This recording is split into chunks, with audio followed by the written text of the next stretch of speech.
Hello everyone, my name is Dragonheart, the Prince of Wales, and welcome to my channel.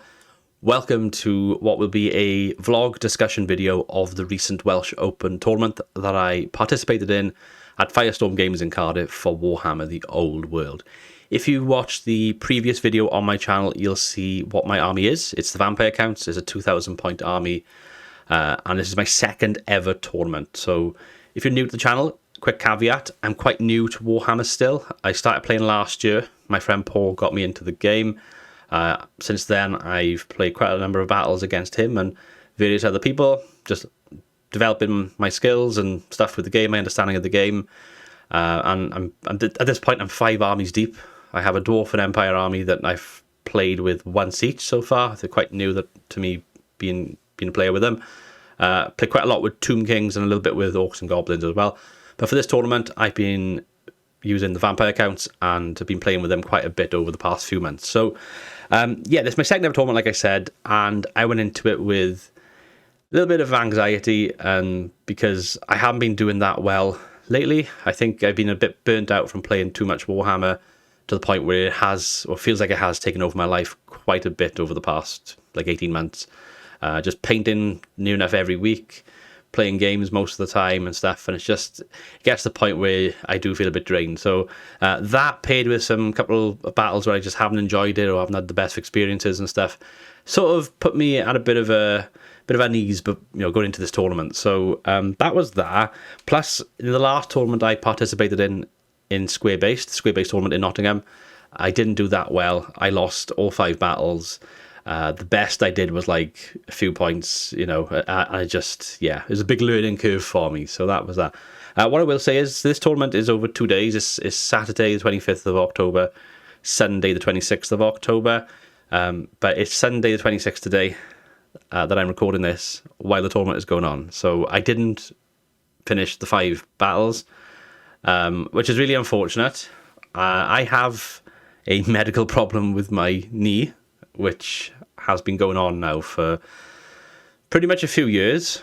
I've probably got an issue with my meniscus. I'm under physiotherapy. I've been to the physio a few times now, and I'm doing strength exercises and stuff like that to basically improve my quad muscles. This is a quick caveat, off topic slightly, but you'll see why.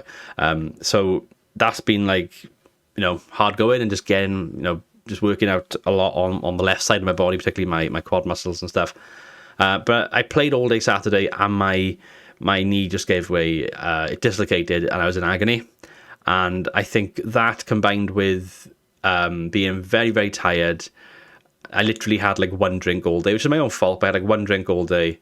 I had a burger and that was it all day. And it's you're there early in the morning, travelling down to Cardiff, and then I wasn't getting home until, I think it was maybe 10 past 8, quarter past 8, something like that. By the time I got home, I just felt the full effects of it. Just my knees in agony. I don't feel like I can do another day of full day of Warhammer. So I reluctantly pulled out. I let the TO know, and I withdrew on new recruit. So I didn't actually finish the tournament.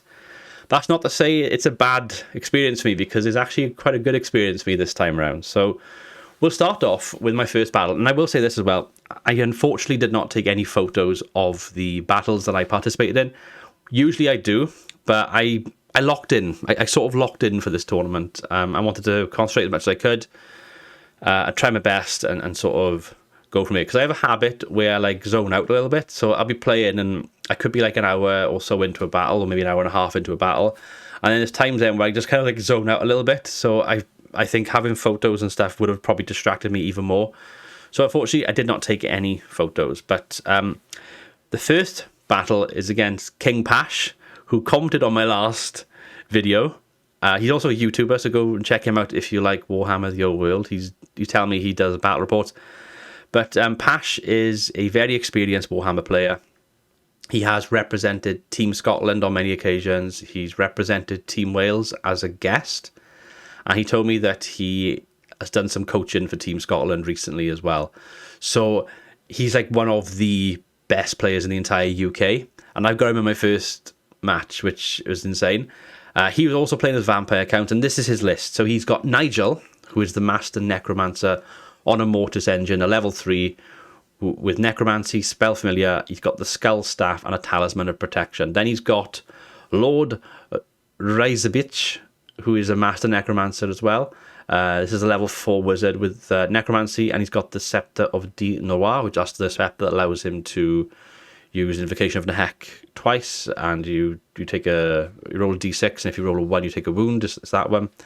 Then he's got Karen, Whisper of Managers, who's one of his Tomb Banshees. He's got Karentu, Takes No Prisoners, the other Tomb Banshee. And he's got Kieran, the Creeper, who's a Cain Wraith. He's got 6 in his character slots.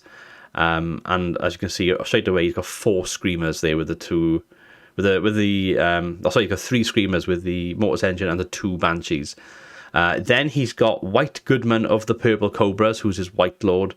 He's got a great weapon, a BSB, Charmed Shield, and Helm of Commandment. He's got the Undead Poet Society, which is 27 Graveguard. Great weapon, drill, Seneschal, Obsidian Lodestone, Standard Bearer, Dragonheart Banner, Musician. The Dragonheart Banner is so good, by the way. It improves your regen from a 6 up to a 5 up, which is very useful, I find. Then he's got the 40k fan club, which is 20 zombies. He's got the Cardiff Sunday Morning Welcoming Committee, which is another 20 zombies. He's got the Air Corps Brigade, which is 3 Fellbats. He's got Janet, who's one of his Terrorgeists, and he has Shell Our Nibble, who's his other Terrorgeist. So 2 more Screamers with the Terrorgeist. So a very, very Scream-focused, very potent list. And like I said, one of the best players in the UK. Also one of the nicest people I've met in Warhammer. So I had a little bit of banter with him sort of beforehand. I went up to him, I was like, so you're like a professional? So we had a bit of a chuckle with that. And he was very good to have on the battlefield. Like, you know, he sort of understood I'm quite new to the game still, so he was very much like, you know, help. We're sort of working together as a team, which is how it should be, to, you know, work out like your weapon skills. We're hitting on this, we're wounded on this, and that kind of thing, which I'm getting much better at. Like, I know, for example, 4-4-4s and all that kind of stuff, hitting on, you know, that sort of thing. But there are times where I'm like, is there a 4 or is there a 5? Is there a 5 or a 6? And I do get a bit muddled sometimes. But that'll probably come with more time playing the game and stuff. But he was very kind. He actually gave me a gift as well. I think he's doing this to all players he's playing against. But he gave me a Team Scotland dice. So I'm going to show it to you by here if it does focus. It's basically a magical unicorn on a blue dice, which I think is really, really cool. So I'm really, really thankful for that. I did say to him I will roll it in my future battles and hopefully it will bring me luck. So I had that. On the topic of gifts, the Welsh Open gave us all a free 3D printed Banshee, which I haven't got, but here it's actually downstairs. That was for the use in the very first battle that we had. If you're playing Vampire accounts, you're not allowed to use it as a Banshee. You have to use it as a Cain Wraith. So I used mine and he used his as Cain Wraiths, which was interesting. But these are some of the gifts that we had. So we had this dice by here. It's a black dice. It's got like what I can describe as like an Illuminati type of thing on it. It's got like an eye and like a triangle, and then it's got various numbers and 1 to 6, but it's in numbers rather than dots basically. Then I've got this lovely Welsh Open dice, so it's orange, and then it's got a dragon on it. So that was another free gift. And then I've also got a Welsh Open measurement gauge then as well. So you've got 3 inches there, you've got 2 inches there, and you've got 1 inch per there. So when you're doing your measurements, it's handy. I've actually got one of these anyway that I got from Etsy, but it's nice to have another one. So really, really cool gifts that we had for participating in the Welsh Open. So yeah, this battle, it was a defeat, which is no surprise. I lost 19-1 against him, but and to be fair, he said this himself when a couple of people came over and asked us how it was going. He said it was a 19-1, but it wasn't a reflection of the game. He said literally the first 2 turns we were sort of jostling for positions. I was trying to basically send my direwolves up the left flank to try and take his baggage train.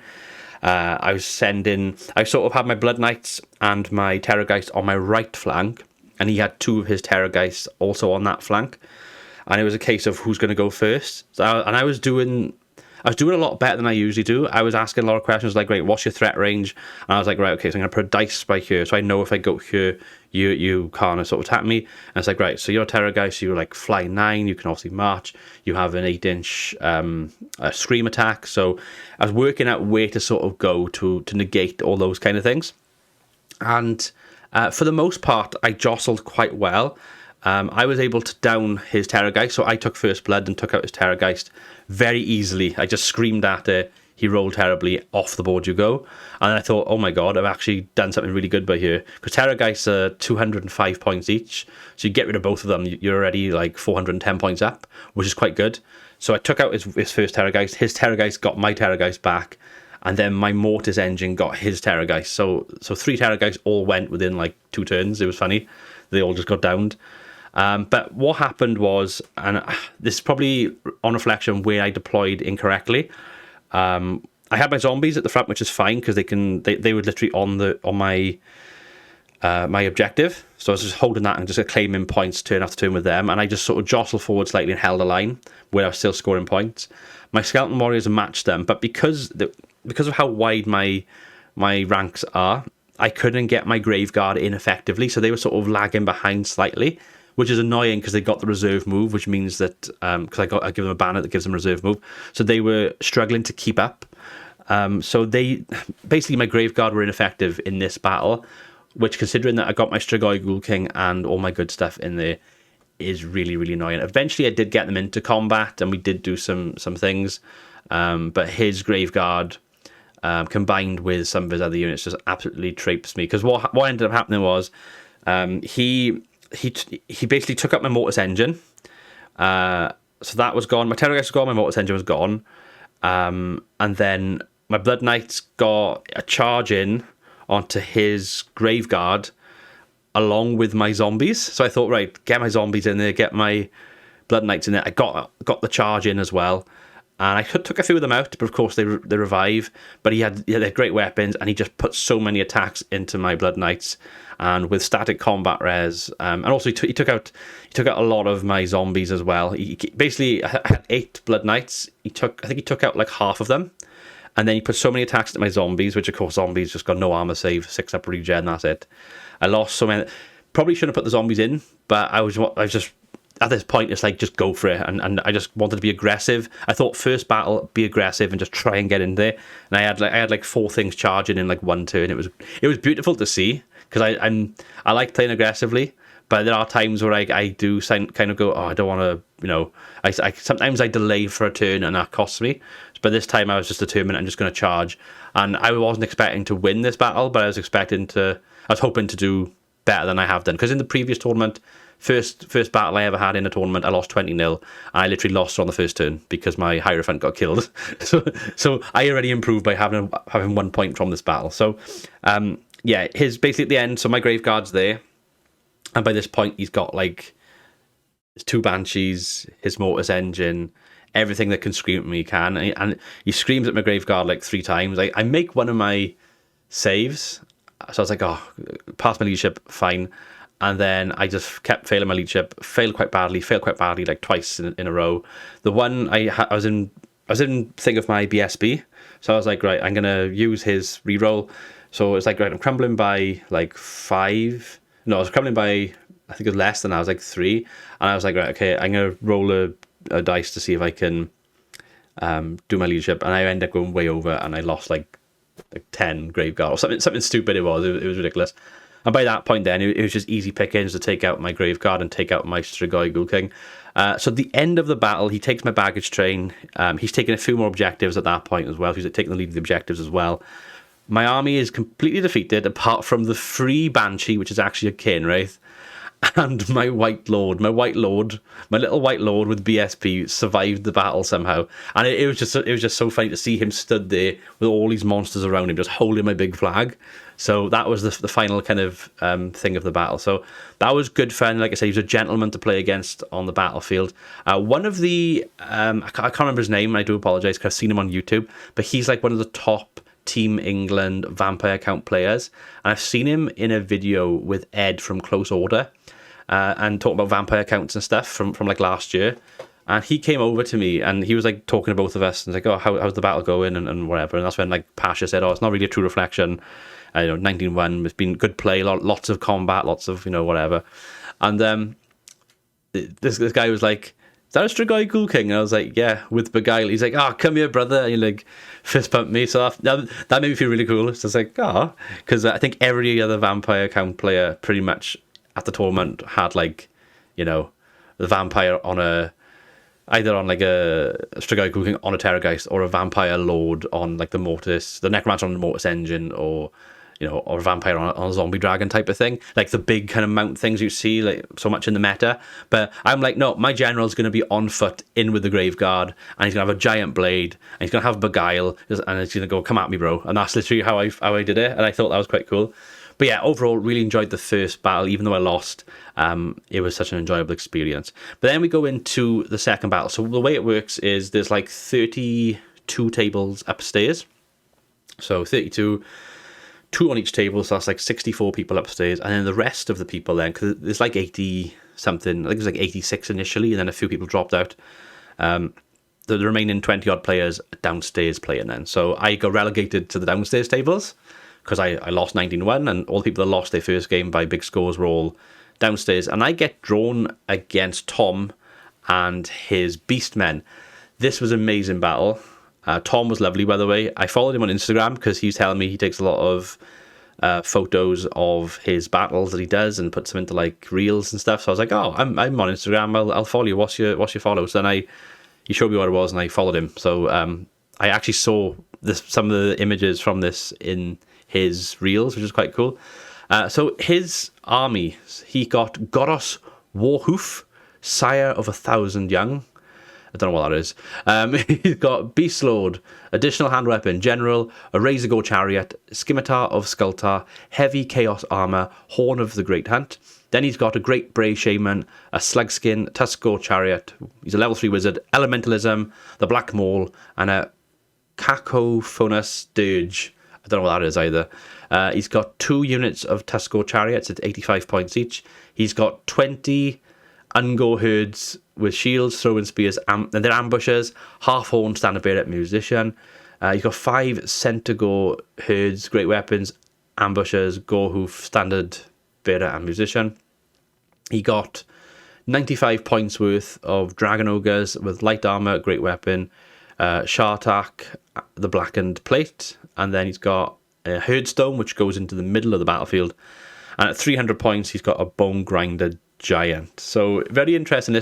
I'd never ever played against Beastmen in my life. I've watched a couple of battle reports online, and I've seen 1 or 2 battles where they've featured, but I've never actually participated against them. So this was a brand new experience, an army that I'm very much unfamiliar fighting against. I've seen the Herdstone in action, so it basically goes dead center of the battlefield, and it basically like it buffs his army slightly, and it debuffs like my wizards if you're within like a certain range of it. So as soon as that was placed down, I was like, I am not going near that at all, because it does not serve my purpose very well at all. This was the second battle, so that we still had the baggage trains at the back of the battlefields, plus a couple of objectives as well. And it was quite funny because I played the objectives and he didn't really play the objectives. So I scored 120 objective points because I held it for 4 turns.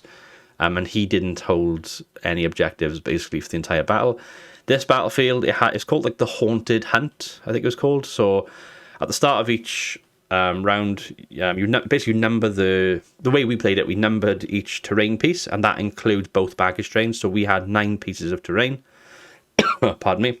And we use a number generator on his phone, and he would do that. And he'd be like, number 4.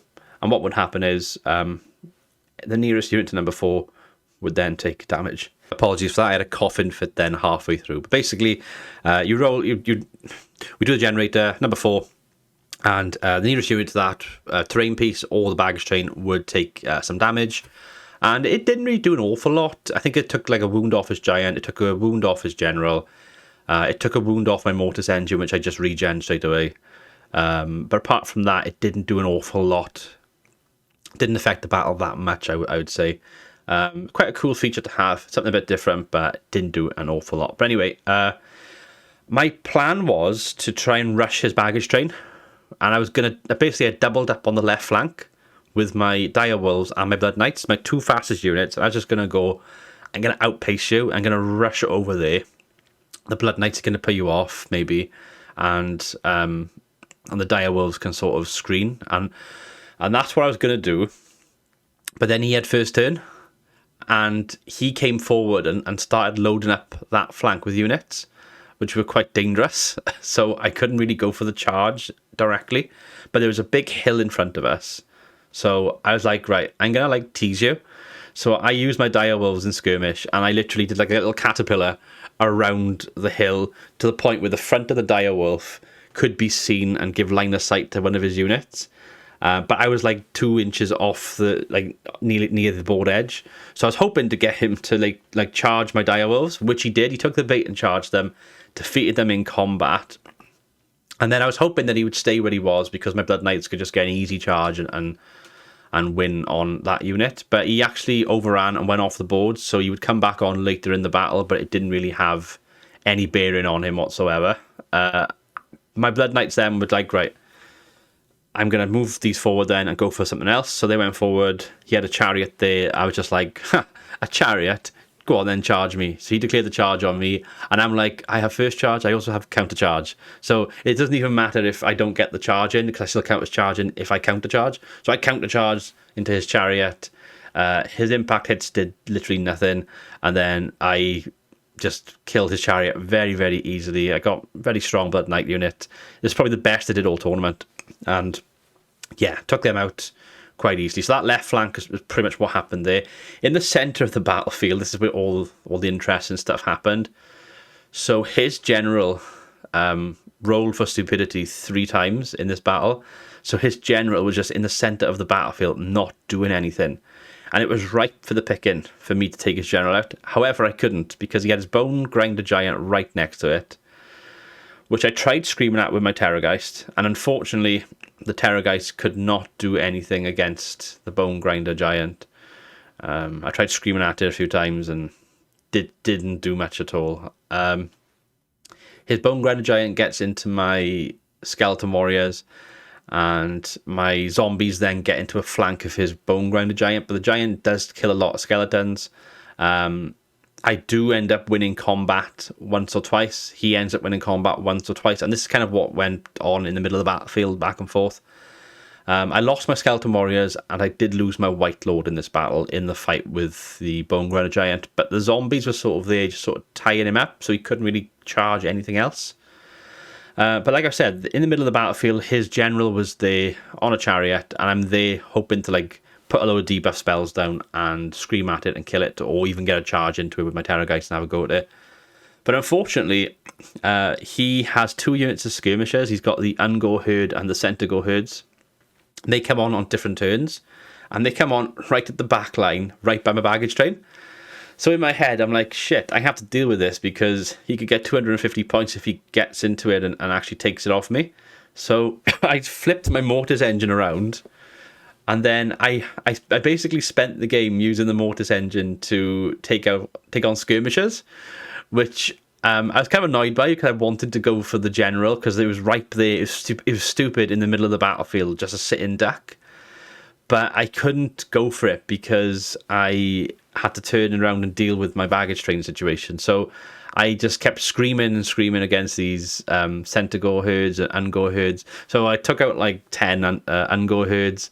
Then I positioned myself where if he wanted to charge the baggage train, he would be in my front arc and have to charge me, which is what he did. Then I won combat. I won combat against him, and then they end up fleeing and basically running off the board.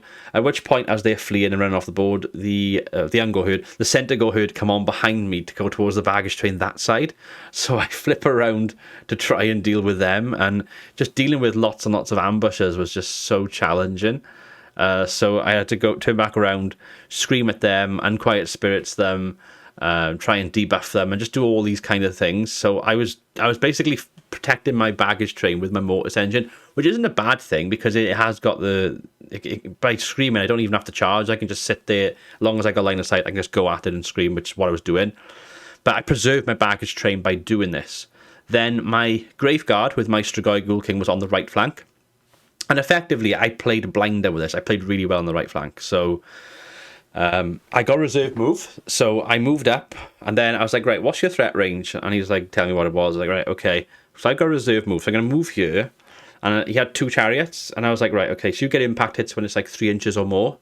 And he was like, yeah. It's like, okay, so if I use my reserve move now, I can go up as far as this. I'm basically going to stop your one chariot get impact hits. Your other chariot will be able to get impact hits on me, but only the one. And we're both like, yep, that's going to happen. So then, of course, he charged me both chariots, doesn't get the impact hits on the one.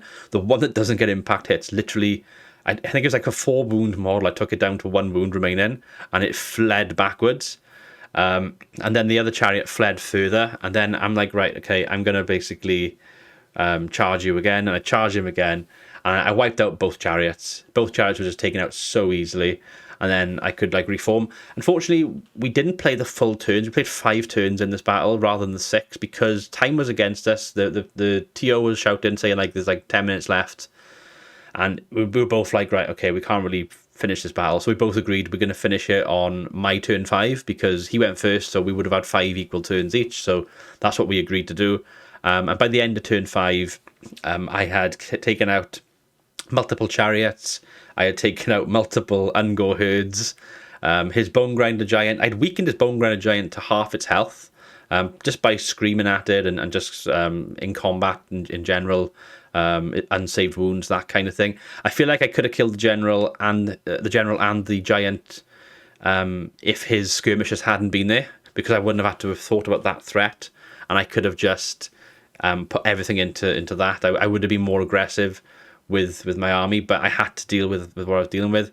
And also the Blood Knights, they did their job on the left flank. If I had the extra turn, I would have gone nearer to his baggage train, but I don't think it would have been enough. I think it took too long because I was basically playing around with line of sight with the hill, with what he had. So I was trying to do it in a way where I was dealing with his units one at a time rather than being in a 3-on-1 situation type of thing, which is why I used my dire wolves as bait. So I felt like I played really well on my left flank. I felt like I played really well on my right flank. I basically enveloping him slowly. He was stupid in the middle with his general, like stupidity, not in general, but stupidity. And then obviously I was dealing with the middle then reasonably well. So in the end, I won.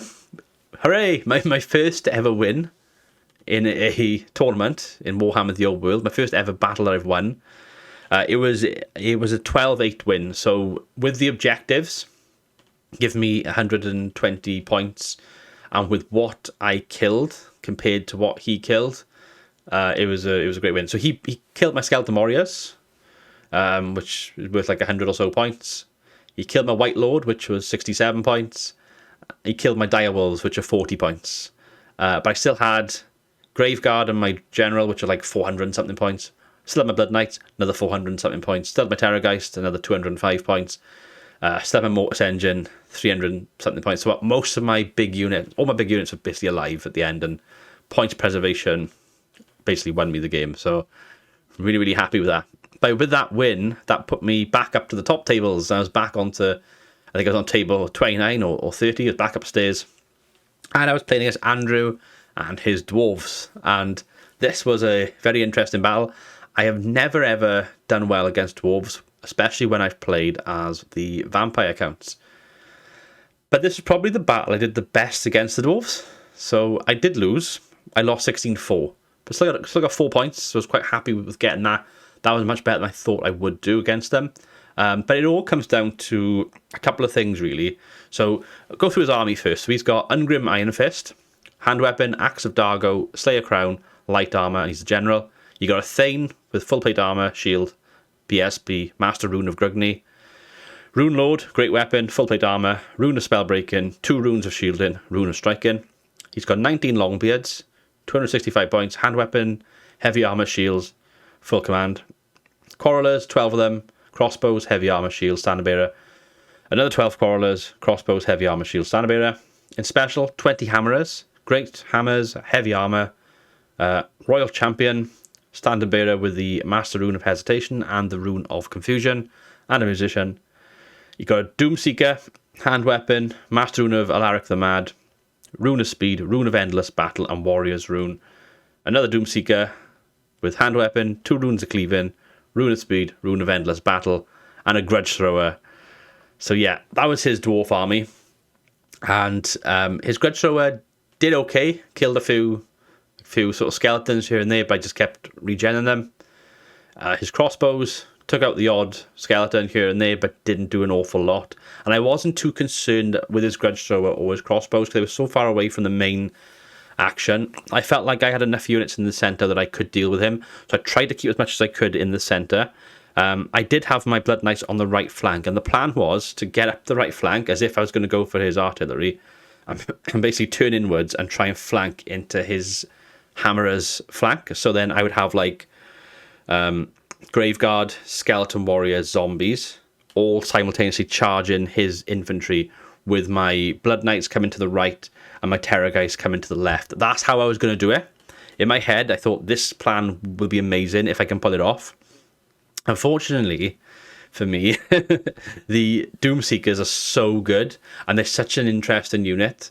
And it's made me think that when I play Dwarves, I'm probably going to use some Doomseekers. So basically, if I kill a Doomseeker, I don't get the points. However, if that Doomseeker survives the battle, the 125 points I get instead. So I should have just not killed them, but they are basically right in my way. So it's like, right, I need to like take out the Doomseeker before I can get to the hammerers, do what I need to do with my Blood Knights. And he charged me, I countercharged him, so I got my charge with my spears and stuff, my lances. He gets impact hits. I was like, Doomseekers have impact hits? That's crazy. So he basically cleared me out on the impact hits. He rolled really well and took out like 3 of my horses. So I only had like my champion to fight back with at this point. What I should have done, I should have probably declared a challenge, and I probably should have done that because that would have negated any further losses. But what ended up happening was he ended up killing a few more. I completely whiffed. I absolutely whiffed my attacks. My horses didn't do much either. And then when it came to like static combat res and stuff, he'd done so many wounds. Because I was just out, because I'd countercharged, I was just out of range of my BSB, so I couldn't even negate the crumbling, and I crumbled and lost an entire unit. And I was heartbroken because if I'd got through that, I would have been in range then of my Mortis Engine next turn to then regen and get some of my horses back, and then I would have set myself up then to basically take on his entire front line and just go for it. I was going to go for it with everything, but that didn't happen. So I lost my horses. That Doomseeker then had to go at my Skeleton Warriors, and they were just fighting back and forth for a bit. And nothing really happened there. My Skeleton Warriors then sort of left combat with it and just held like an objective to get some more points for me. Graveguard and Zombies went into his Longbeards and also his Hammerers. I kept issuing challenges with my Strigoi Ghoul King because they're dwarves. I think they have to accept because it's seen as a disgrace if they don't, like in the law and stuff. So I was like, I'm going to issue a challenge. He's like, I'll accept with my champion. I'm going to issue a challenge. I'm going to accept with whoever. And I just kept winning every time with Strigoi Ghoul King because he's so good on foot with a giant blade and Beguile. It's like, right, you're gonna to be fair, their leadership check is fine anyway because they got high leadership, but it's good to have just in case. But even with that, 5 attacks, giant blade, armor bane, multiple wounds is such a good thing to go into challenges with. So I feel like that's a really good build for him. And because he hasn't got armor, it's a little bit like, ooh, but then put the talisman of protection on him like I've done, and he's quite good in combat. So that's what I was doing, and I was doing quite well in combat. And I think I won 2 challenges in a row against 2 different champions. And then I basically fought, at the very end of the battle, I fought Ungrim Iron Fist with my Strigoi Ghoul King in the Battle of the Ages, and both totally whiffed and missed every single time. It's like, right, I'm going to roll 5 dice. I roll 5 dice. I'm not going to hit you with any of them. And then he's like, right, I'm going to roll some dice. It's like 4 dice or whatever. And I've whiffed all of them as well. We're not hitting each other. So that's what happened with that. My Terrorgeist basically did nothing in this game. I found the Terrorgeist to be very hit or miss in this entire tournament. In this game in particular, it didn't do anything. It's every time it tried to scream at the Doomseeker, nothing happened. It then got into combat with the Doomseeker and just couldn't hit it at all. And he killed my Terrorgeist before I was able to stomp him. I feel like the stomps would have been good if I had got to that stage, but he killed me before I had the chance to do that. So the Doomseekers are very, very good. I did kill his other Doomseeker with my Mortis Engine. I screamed it off the board. But then it's kind of like probably shouldn't have, because I would have had the points for it. And it's just such a weird unit, and unique in the dwarf kind of roster. But yeah, very enjoyable battle. And in the end, with the objectives and with what I did take out, I still got 4 points. So I was happy with that, because I wasn't expecting to get any points against the dwarves, to be honest. And that was it. That was my tournament. That was my Saturday done then. So yeah, I got home quite late. Rehabbing my leg basically today and last night, and just in agony. Even now I'm still feeling quite painful. But Paul, my friend Paul, or Lord Rex, or some of you know him as, he's messaged me earlier to say that he's actually against the dwarf player. So he's gone up against Andrew, the dwarf player, and he's left me a voice message where he said that he has beaten him 20-0, which I'm so happy for him. He's like, I avenged you. It's like, well done. I did say to him in my text message back to him that I had a feeling he'd do well. Like, his Warriors of Chaos army is very, very strong, and I feel like his army composition is much better equipped to deal with dwarves than vampire counts are. I've always felt like it's a little bit like I would describe Pokemon. When you got Pokemon, you've got like Squirtle, Blastoise, and Charmander, where it's like, oh, water is better than fire, fire is better than grass, grass is better than water, and it just goes in that kind of triangle. I feel like very much dwarves are the Squirtle to my Charmander's vampire counts. Like, it feels a bit like that. It's such a weird analogy to make, but yeah, that was pretty much it. So in overall, I quite enjoyed the tournament. Very enjoyable. I'm happy with all the freebies that I got by here, and yeah, all the best to all the people that are participating now in the future, and all the games that got planned and stuff. Maybe I'll go to another tournament, probably not for a while, but I quite like the idea of doing like a doubles tournament with Paul, maybe having like 1,000 points each and trying to work out a nice composition and do something like that. But anyway, guys, I've been Dragonheart. Until next time, goodbye.